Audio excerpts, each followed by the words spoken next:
So first, actually, the goal of this discussion, since we are all living in Japan and we are working with the developer communities in Japan, we like to highlight the difference between a global community and how we doing communities in Japan. So if you are planning to do some community work from outside of Japan to collaborate with the Japan local community, you might be getting some insights, I hope. So we do have slides, so if you have any questions or comments related to the topic, please join to the slide and ask questions or comments. So let's get started. So let me introduce myself. My name is Daisen Ikehara. I'm an author, developer advocate at Okta. So Okta provides the authentication and authorization for the SaaS applications. And it's acquired by Okta, but I refuse to say I'm from Okta because I'm the author, developer advocate. My X is nrcd8, and you can execute a command npx nrcd8 to get my contact information. So we have the awesome panelists. So Taiji-san, please introduce yourself. Thank you. Good morning, everyone. My name is Taiji. Now I work at Here Technologies as a solution architect. Actually, no relevant to developer applications now. Yeah, but I'm ex-developer advocate at Datadog, OutSystems, and IBM with other companies. So if you are interested in me, please access my profile details via this QR code. Right, I'm happy to be here. Thank you. Thank you.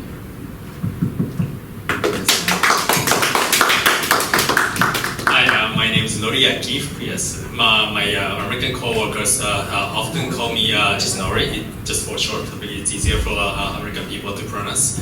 And I work for the Linux Foundation. I have been working for the foundation for over 15 years. One of the oldest employees, among for over 400 Linux Foundation staff. So just like Taiji-san. I don't directly work for DevRel itself, and I have not been doing DevRel per se, but the work at Linux Foundation is kind of a DevRel thing. So that's why today I'm hoping to contribute some of the experience and perspective I have built throughout my Linux Foundation for 15 years of the Linux Foundation career. Thank you. Thank you. What do you get called by the? Nori. Nori is okay. the commonly called. Thank you. Actually, my English name is Eddie, but nobody called me Eddie. Okay. Next one is the Sure. I'm Yuki Hattori, Senior Customer Success Architect at GitHub. So my English name is Georgie, but actually no one called me Georgie. Yuki is too short to pronounce, actually too easy for US. So actually I'm doing president. I'm serving as a president at the Industrial Community Foundation. And also I'm a technical advisor for IPA, which is Information Technology Promotion Agency, which is part of the kind of special administration reporting to METI, Ministry of the Economic and Trade Industry. So yeah, actually, we all are doing some non-related role. However, some people regard me as a DevRel in the industry because there are no dedicated DevRel person who GitHub for Japan. So but actually, yeah, I hope I can contribute to that conversation. Thank you. Thank you. So, I have the first topic that we are discussing why we are doing community work. But before starting this discussion, like everybody said, not everybody in Japan has the title of DevRel, but who actually do the DevRel stuff. So that's the kind of one of the differences between the global and local. We are picking up this topic in topic 2, but before that, I want to get started with why we are starting the or supporting or engaging with the developer communities in Japan? Because there should be some goals or purposes that why we are doing developer communities. For example, I started community as an attendee, then I'm going to be visiting speakers, and sometimes I host a meetup as well. So there should be some goals or whys in behind this. So I'm gonna ask AD-san first. I think the first community. Does it work? Okay. Right. So this topic is really important and interesting us, the representations, because in Japan, the little unique situation we have.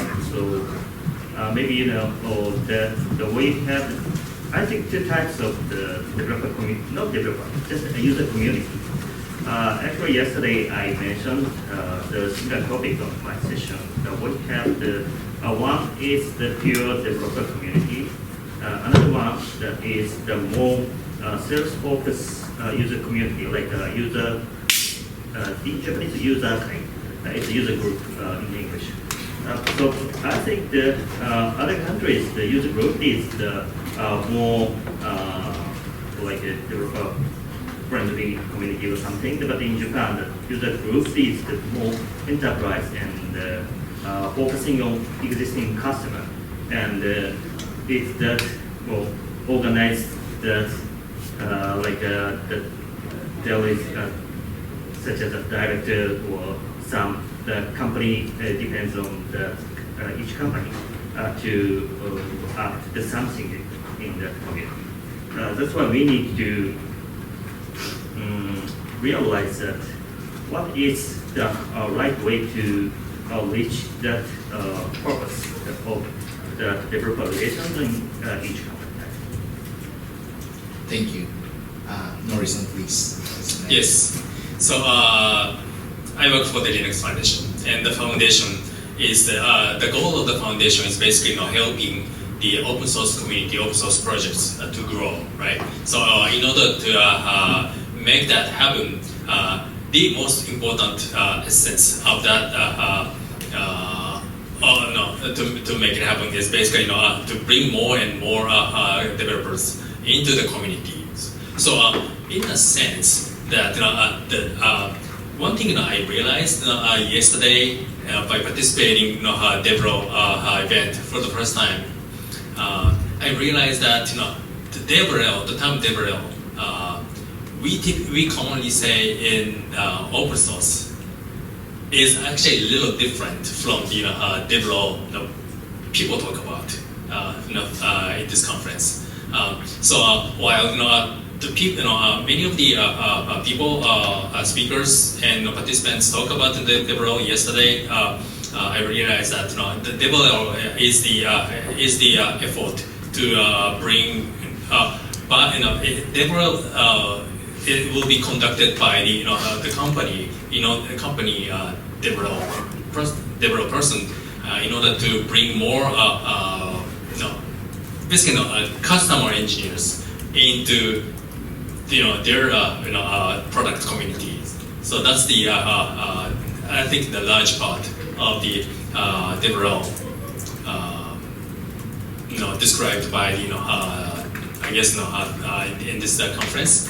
But commonly when we at the open source conference, if you come to the open source conferences, people commonly mention that one of the the important role of the DevRel is bringing more developers, interact with the developers and bring them into open source projects.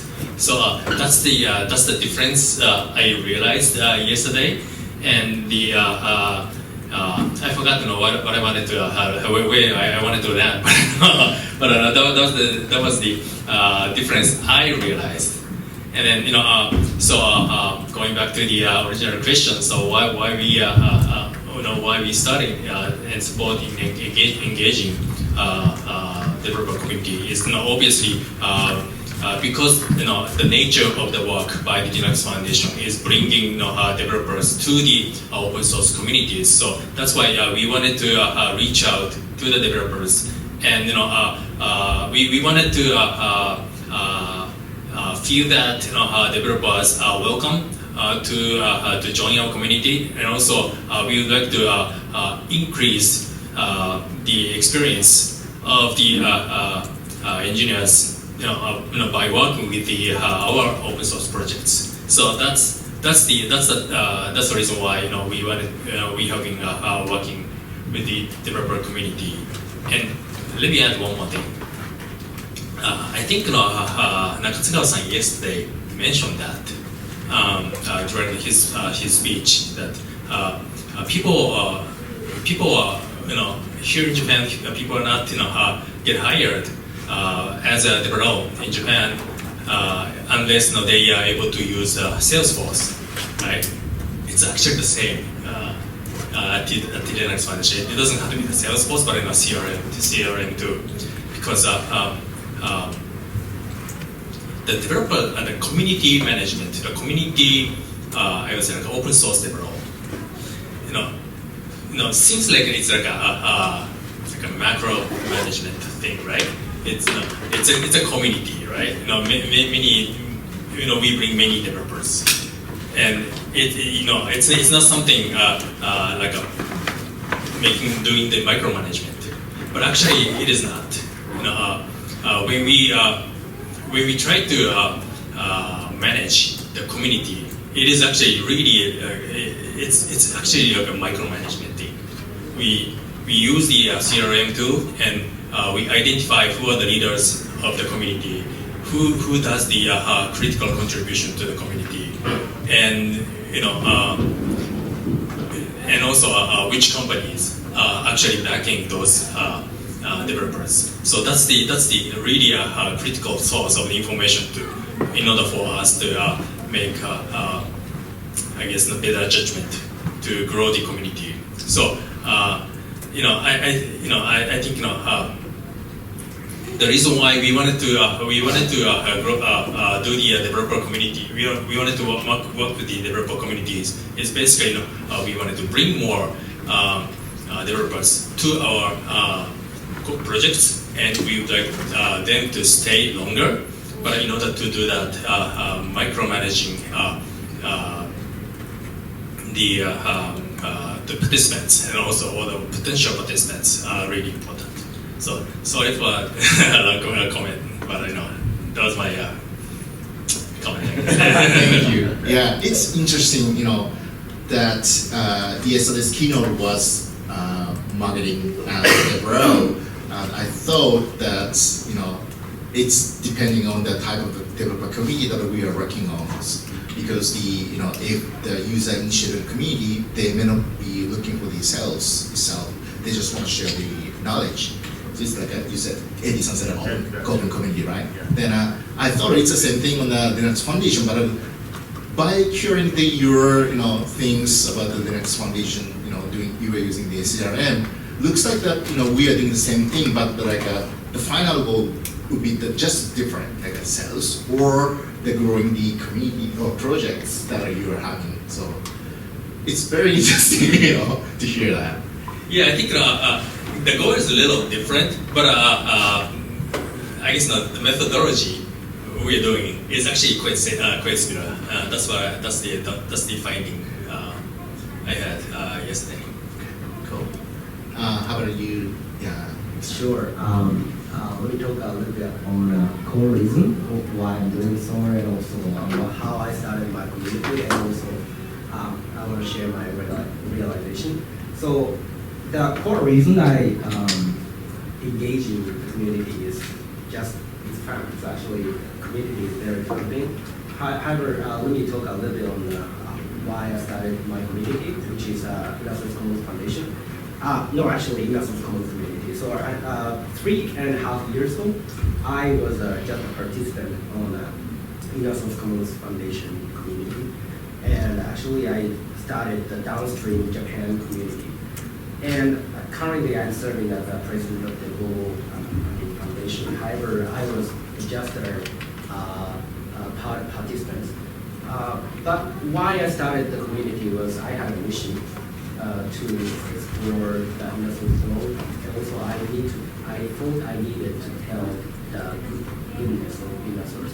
Because like 5 years ago, I used to work for Microsoft. I was in the Azure DevOps team, and I tried to import DevOps culture to Japan.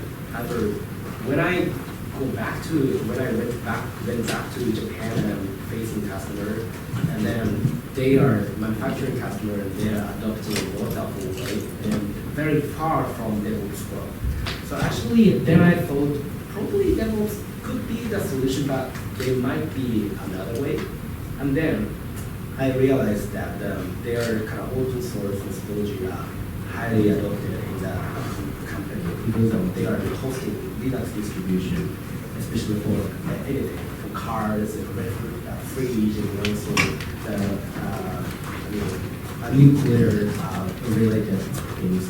So actually, then I had a mission to do so, actually, to seek another way, which alternative DevOps to make it smooth and also make it greater impact in Japan. So that's the core reason. So that's why I started my community in Japan, because I had a mission to tell how innocence is good for the company and how to proceed the Japan's development culture. Actually, after engaging the community, I realized that community could be the tool for everybody. So community could be the tool for individuals at the same time for the company. So sometimes company needs outside forces to move things forward. So for instance, community, the company needs cases or to adopt something, right? Or even if it's Agile, AWS, or GCP, or it could be some DevOps methodology, or it could be source. So actually, if there are some cases from community, so it would be very beneficial to move forward. At the same time, actually, for individual, community could be utilized to grow themselves and also to learn how to dedicate the things to community members and how to market themselves, or maybe how to build their brand. So actually, and then I realized that, probably community can work in a very different way, but in a very good way. So that's why I'm still engaging and continuing my community engagement, and also I feel kind of satisfaction when I see the community member growth, and also when I see my growth as well. So I'm very happy about that. So that's the core reason, and also realization through engaging community. Yeah. To your point, like for Japan, the leaders are looking for the use cases from the other companies. So they don't want to be the first one, but they want to be following the large company or large enterprise uses some kind of the technologies. So that's usually the B2B marketing does for the use cases in Japan. But also, like your point, in a community that engineers listen to the other companies. Hey, this company does what? Then they can bring back to those knowledge to their leadership. Probably not like an executive, but like an engineering manager or product manager. So I think to your point, it's kind of the place that you can do the bottom-up approach as a vendor, but also that you said that developer can learn things and grow their experience. So that's a good way. So as long as the purpose matches, we are in a good shape, right? Yeah, right. Yeah, you don't sell to the developers, but you share the knowledge. So yeah. So like you saw that these three people, they have the different purposes or goals or reason to engage with the developers in Japan. So I got some kind of the comments. Yeah. Okay. Let me share some of these. So let's pick up one of them. Let me pick up one. Okay.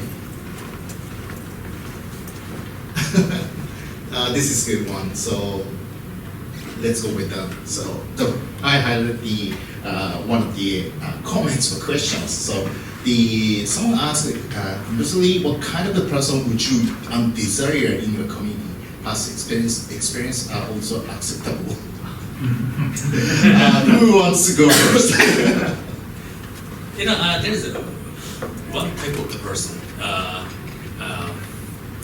I've not have our meetup event is come to our event and no contribution and eat dinner and go home. So that's the type of the person. There are many of them, right? I wouldn't say many, but some of them. Some maybe they are not like even community people, right? They just come and eat and go home.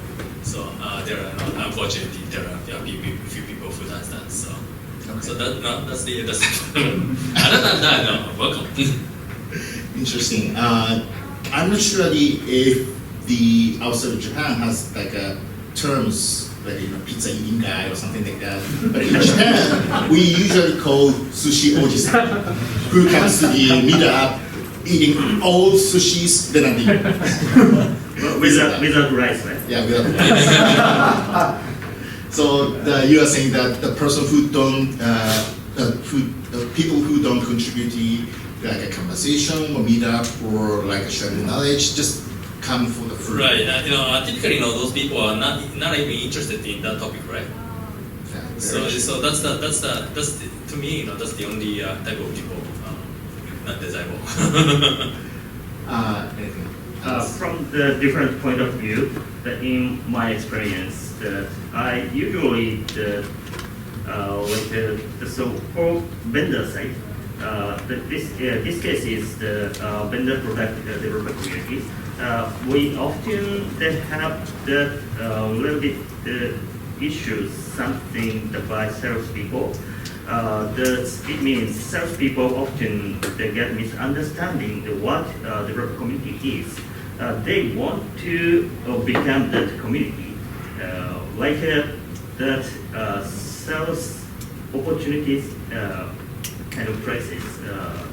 But we don't want to become that kind of place, the developer community. Developer community is developer community, but not sales place. We should be that not sell to the community, but sell to the community is I think. Every time that I mention to salespeople, please don't sales talk on the community event. This is community place. This is developer place, not sales place. This is just the vendor side, the important point. Yeah, it's another good point. How many of you have worked for the company as a DevRel and you are hosting a meetup and the sales people are trying to come with you? Oh yeah, yeah, you should be the one. Yeah, it's a typical moment that salespeople think the community meetup is that place for the sales or like looking for the opportunities. So yeah, it's very, I would say, important for us to prevent that. Yes, sometimes the salespeople want to change the business stuff, right? But for salespeople, the changing the business curve that is to make the marketing lead, right? But the developer community is we shouldn't get the marketing lead at the community event. I did that. It's okay to exchange the business card, but please don't make the business card to marketing lead.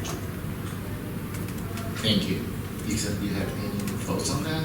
There must be some questions.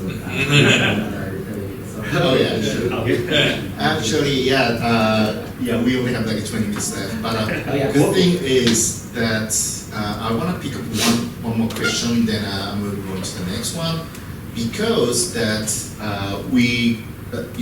Eddie-san just told that we should prevent the sales motion inside of the meetup or community, but there should be something with the business impact. So this is the question: is there a good KPI to prove business impact of the community? I know it's difficult to decide on something unique. Do you have any hints? Well, it depends. I think this is coming from like a question for the engaging with the developer community as a like a job or a developer professional, but not necessarily from the business. You know, I mean, like let's make it general. Like, do you have any KPI for doing some kind of the community engagement? So in this case, now what KPI to evaluate Community is successful. is it that they evaluate the community successful or community KPI for developer person? Or? Yeah, I think it's later on, but we don't have to be narrow it down. So the community. Yeah. Okay. Yeah, that's always. I guess it actually really varies depending upon what type of the community you're talking about. Like, but in case of the open source community, we run. There should be KPIs, something like number of the participants and also the frequency of the bug fixes, stuff like that. Basically, there are number of the KPIs we actually set for our projects. So this afternoon we are going to have the LFX workshop, which will be delivered by my coworker, Karen. But so each so under the LFX there are there's an application called Insights that will probably give you the real insights of the open source projects, and that will actually show all the KPIs we think that are important. So like number of participants, number of the so how much community participants actually engaged to the development, or how quickly the bugs are get fixed, something like that. So those are the KPI we think those are important for the open source community. Yeah, so adding that actually, it's kind of my source common community that don't have a software here, so there are so many documentation projects. So if we convert our activity to documentation integration and creation engagement, so actually it's still measurable. So my recommendation here is to write down something, either GitHub or maybe GitLab, it could be anything. So however, yeah, actually it's hard to measure the activity to be on Slack or maybe on a daily basis conversation. So at least something wrote down is measurable. So yeah, so I think that's my point. Thank you. Okay, let's move back to the topic. Actually, the most voted question is very unique.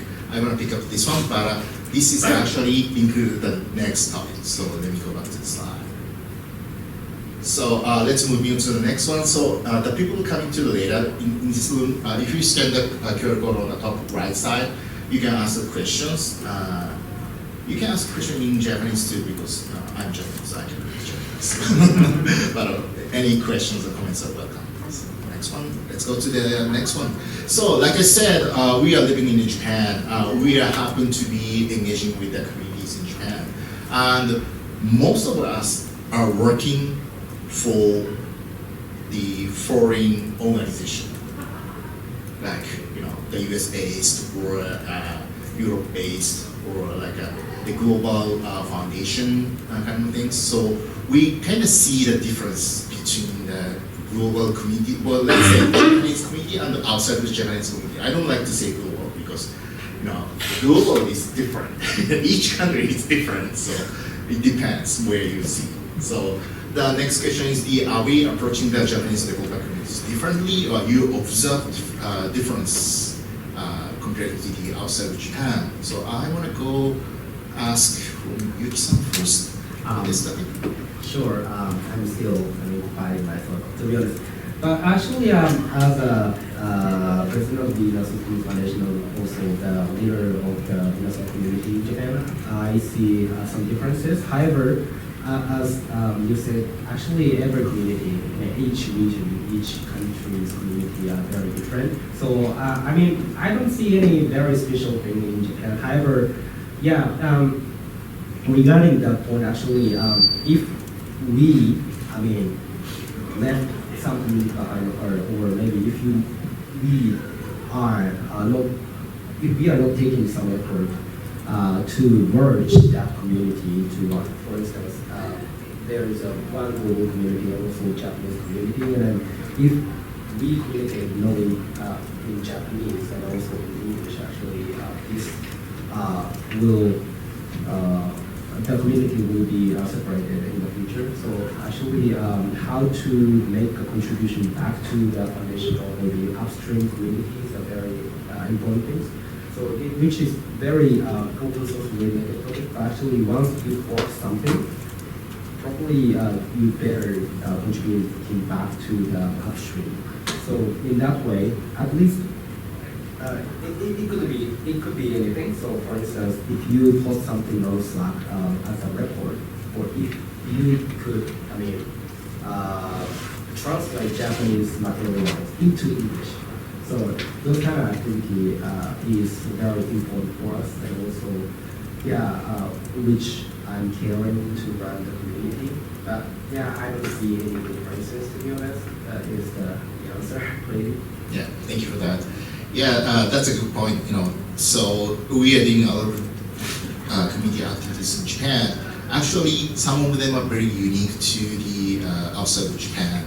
I've been asked from my manager to report back in English what I did and what I tried, because that's unique to the other team members. So it's a very good point that we should be merging back or contributing back to the upstream, because which provides the value to the whole organization. Yeah, and also I'm kind of managing the Chinese community as well as the Brazilian Portuguese community. However, I see very same thing. So once they start communication in their languages, so actually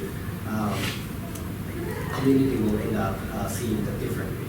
And then they nurture different idea there, and then probably in 2 to 3 years, it's very hard to merge. It's like open source, right? So once you organize, you develop the very proprietary things, and then you can merge back to the upstream. So yeah, so to care on those kind of things is very important. Thank you. How about you, Nori-san? Actually, Hunter-san made a really good point. For us, one of the key aspects of our community work in Japan is basically, to encourage the community participant to upstream to the mainline code. So that's the probably most important thing. But it will never happen basically unless we really encourage. So that was the history. In the past, when we started Linux community, events in Japan, that was back in 2005 or 6 or something. So there was a local, really active local community in Japan. Linux user group, the log in Japan. But that actually didn't result the contribution to the upstream kernel community, and because of the reason why is just like Hunter-san mentioned that there's a cultural gap or a language barrier, stuff like that. So what we have done is actually we actually brought kernel community maintainers over to Japan, not one person. 10 or 20, many of them, to Japan, just physically brought them over and have them interact with the local kernel community developers, and then let them talk. And by doing that, the local kernel community, local kernel engineers become really comfortable of making a contribution over the email, because they now know who are going to be reviewing the code, and also they already told the person that that person is going to be contributing the code, right? So that actually made the local developers more comfortable of sending a patch over the email. The first patch was actually the most important thing. But after they do it once, then basically it went up. It went up really quickly. Eventually, we showed the list of the companies who contribute most to the kernel community. And at one point, the companies like Fujitsu, Renaissance, and some other company actually ranked one of the top 10 contributing companies. So yeah, I think the way we we do the things differently is basically because of the cultural gap or language barrier. We brought core maintainers over to Japan. So basically to solve the cultural or language issue. I see. Yeah. So like you said, we have the cultural differences in Japan. It's very important to having the supporting the local people, but also making a connection with the outside of Japan. I don't like to say HQ, but the people who actually the inner core of the organization. And I think that's true for the user, not like an open source community, but also like enterprise community or company community. Because I think Tai-san has a lot of experience with that. So can you mention? Can you chime into this question as well? Yeah, actually, I wanted to talk about the language barriers that like the two guys have. So, for example, I thought that I wanted to say some sentence in Japanese here, like 今私は何を言ってるかわかりますか for the audiences, and after that I wanted to ask the audiences who can understand that how I say now, but it seems that these two guys, they're from outside of Japan, but Don and Washin, they can't understand Japanese. So I don't ask this question here. And so it's just an example that language barrier is very important for Japan community. And so my previous company, we tried to make the user group template, the same template for all over the world, including Japan, of course, Korea, any Asian countries or something. But it was a little bit difficult to use same template for each country because of that. That, as I mentioned, that in Japan case we have the several type of communities here. That's why it needs to modify a little bit. So the company needs to accept that exception for each company. So not to fix the template, they need to make more flexible template for the user community. If the company want to have the template of the user group, because user group is just a word. The other countries, typically the user group is the user community or maybe user developer community or something. But as I mentioned, that in Japan, user group is user, it's more enterprise, focusing on existing customer. That's why, so same word is, but has the different meanings for the depends on the country. Right? Thank you. Yeah, I want to add one more thing. See, as a DevRel from the company, that how many people have heard Meetup.com? Right. How many people heard Compass.com? Right. So Meetup.com is the platform that you can organize meetup, right? Now the same thing in Japan, they have the Compass.com. And usually a lot of the, I would say, majority of the developers go to the Compass.com instead of the Meetup.com. But if your manager or HQ side stick with the meetup.com, you might not be getting all of the attendees because they don't know the service. So I want to emphasize that if you're gonna adapt with the local community, you have to use the platform that is popular to the local developers. Right. When I worked at the IBM, the IBM headquarters, why use Compass? What? Please use meetup.com, but we say that the meetup.com is not popular in Japan, so we want to use compass.com. It's a typical case. We had the same issue. And you should be fine with that, I say. So let's move into the question. Actually, we are talking about all for the Japanese side, but there's one good question I'm going to cover.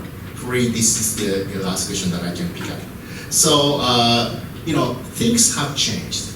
Yesterday, someone on this stage said, 1 of 20 people in Japan are foreigners. So many foreign engineers in Japan are working right now. However, the Japanese community is mostly Japanese speaking. Is there any ideas that break the language barrier? And I observed that because for the AI communities, there are Japanese AI communities and also the English-based AI communities. I can go both because I understand, but not many people understand languages. So, do you have any idea or any initiatives to try to break this barrier, or idea that you would do for the future meetups? Actually, if the community that can be held as online, it's a little bit easier to solve using the AI captions and translations or something too. But in person, it's a little hard to solve. In real time. Yeah, actually, one of the core reasons why they participated in the event is the party. Actually, for the session part, we can utilize the AI technology to translate the session. However, important thing is how we, as an organizer, can care those kind of language barriers to understand the violators, and then actually it's up to the organizer to do it. So we need to have that capability to understand the different cultures and also but as a participant, I feel that hardship. So, but actually, one thing I can do is how to bring the value to the community. So, if you bring the value to the community, probably you will be very, very welcome to for instance, present something from the audience. If you need this, English. So, the value is one of the key parts of Norison. This is hard. I know this is hard.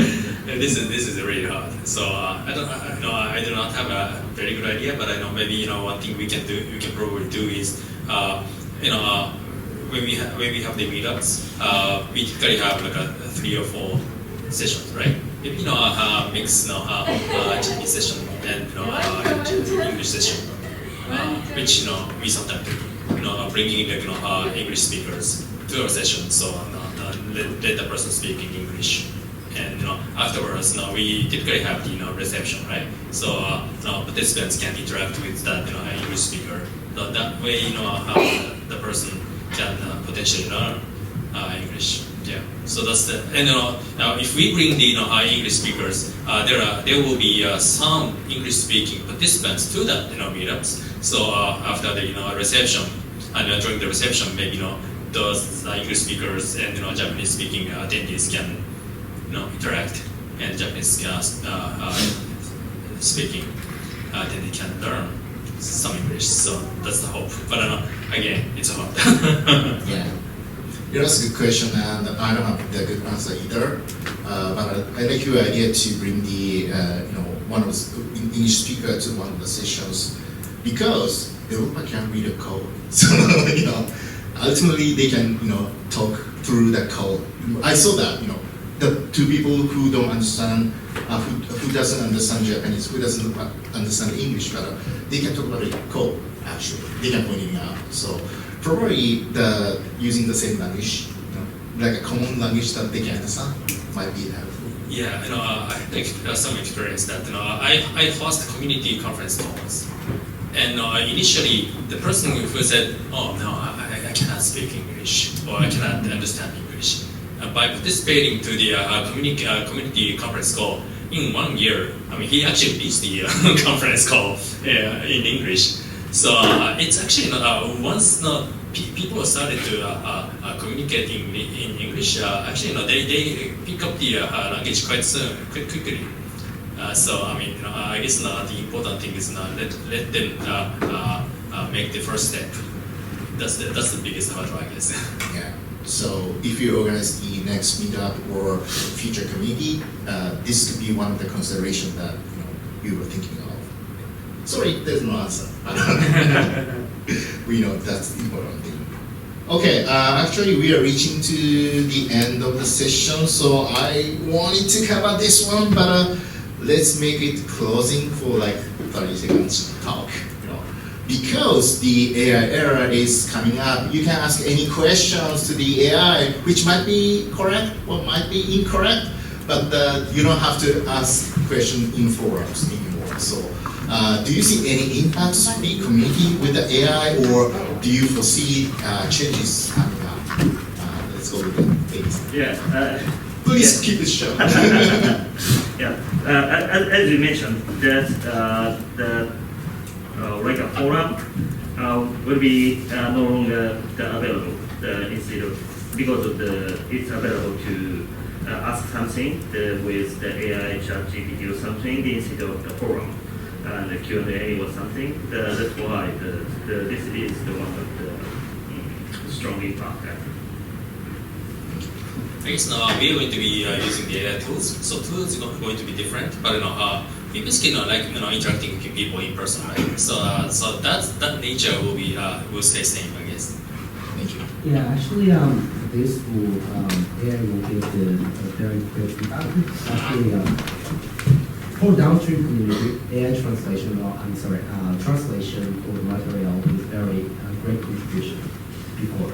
Actually, with AI, you can instantly convert every documentation into English documentation. And also, it's very hard to infuse the atmosphere of the community itself. It's very important when you start the community. So actually, if you deal with AI, you need to be very careful about how to start community, especially if you want to translate something into Japanese, then to start a community and also infuse the atmosphere of the community.